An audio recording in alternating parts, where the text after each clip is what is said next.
We know he wants to go. But this situation about not turning up to training has been met with mixed reviews, really, Darren. Some people saying, look, give him his move. He wants to go. He is under contract, though. So in terms of being a professional footballer, you do have to honour those kind of things, don't you? Yeah, of course. He's under contract, and you should kind of act in the right way in terms of showing up there. You're there with your teammates. You've all got to go in. You've got to do your testing. What have you got to do? So he should show up. Yes, 100% understand his frustration. He wants to move. He's made it abundantly clear he wants to leave. But I think there's the right way to go about things. And unfortunately for me, he's at a club where he can kind of sulk and not turn up to training.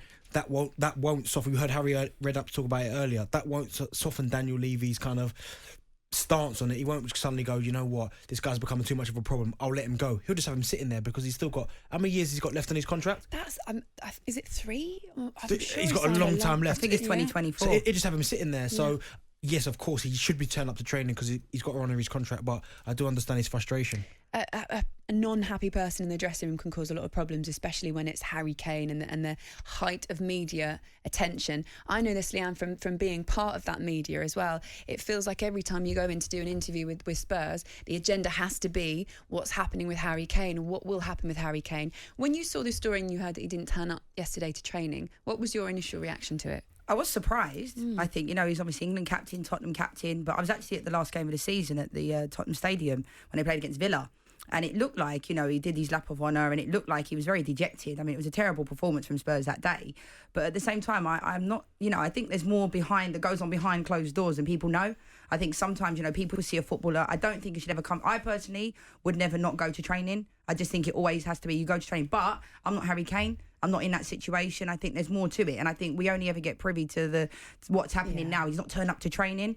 I do think it would have been interesting if it was Paul Pogba that didn't turn up to training. I think it would have been completely different. And I think he's basing it upon the fact that maybe the truth will come out in the end. I don't think that it's based upon money, but it's also a bit interesting because in the Euros, his performances, the first 3 games wasn't very good, was they? Yeah. A lot of people were saying, is it because he's distracted? And I don't think that was the reason, but I just think it's a shame that it's come to this because I hope that Tottenham fans, don't then not see him as a Tottenham legend based upon the fact he's not turned up to training. I think we need more information. Let me ask you about this gentleman's agreement that has been quoted by some very high-profile and respectable journalists. So sometimes when you hear these kind of things, a gentleman's agreement, you think, what do they call it in the women's game? Women's agreement, a ladies' agreement, a legends agreement. But what could that mean? What is that, Darren? What is a gentleman's agreement? I'm telling you, it's probably the fact that they've had a conversation, and it would have been Daniel Levy would have said to Harry Kane, "All right, give me 1 more year." And I'll allow you to leave. That's not a problem. That would have been the gentleman agreement. That I'm not going to stand in your way. I'm going to let you leave. But the other half of that agreement would have been Daniel Levy saying, well, it's got to be 150 million. Then I'll let you leave.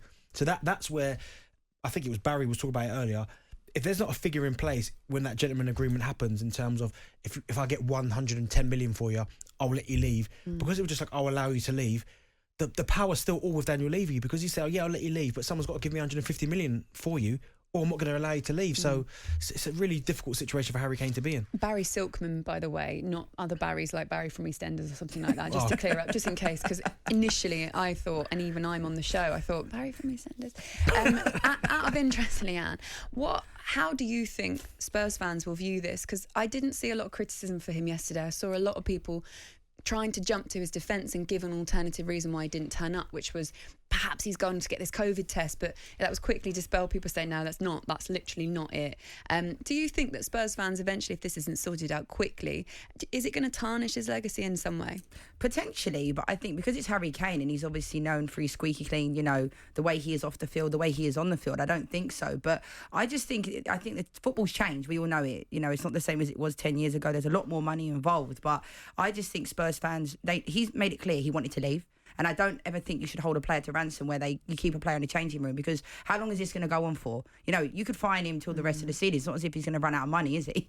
Yeah. But then you're not going to have him there and just put him on the bench. But I don't see Harry Kane as being that bad egg that would necessarily, if he does eventually come back to Tottenham, where he kind of has a bad attitude and stuff like that. But he is the captain, so it's going to cause a lot of unrest amongst the team. Do you know what? I've played with players that have been trying to force moves and they've ruined training sessions. You'd have probably seen it yourself, kicking balls away in training because they're desperate to move. I can't see Harry Kane doing that. No. None of all that.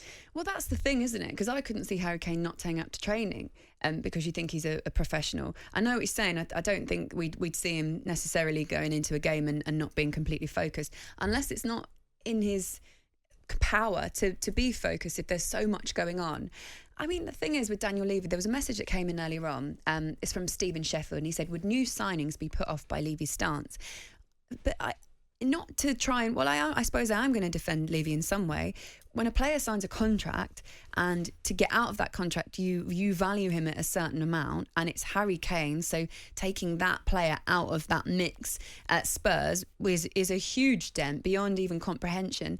Is Daniel Levy doing anything wrong? And would other players look at that and go, oh, I'm not going to go there because, well, the chairman actually holds people to their contracts? I don't think it would stop players going to Spurs because it's still a big football club. Do you know what I mean? It's still a massive football club. But I think for Daniel Levy, of course, I understand that. It's his football club. He wants the football club's best interests at heart.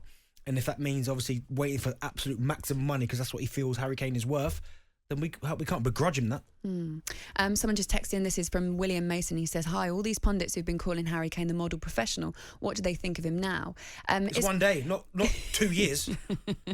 But it is interesting though, but genuinely we do jump to his defence, and I also think that is because he's the captain of England, and because we kind of go, he's our star boy, That's isn't he? We want him to be perfect. It wouldn't be this way. It wouldn't be. It is funny how long. It depends today, isn't it? It'll be so interesting. We were saying earlier on, Lianne, how many media corporations will be outside Spurs training ground trying to see if Harry Kane turns up, and is he going to? So it's the rolling saga, really, isn't it? Is he going to turn up for training today? I'm in the company of Lianne Sanderson, 50 caps for England, 37 more than Darren Bent, by the way. This is talkSPORT Breakfast. Thanks, guys, for joining us. 8:16. talkSPORT Breakfast with Laura Woods. Monday to Wednesday mornings 6 till 10. On AM, on DAB, via the talkSPORT app and on your smart speaker. talkSPORT.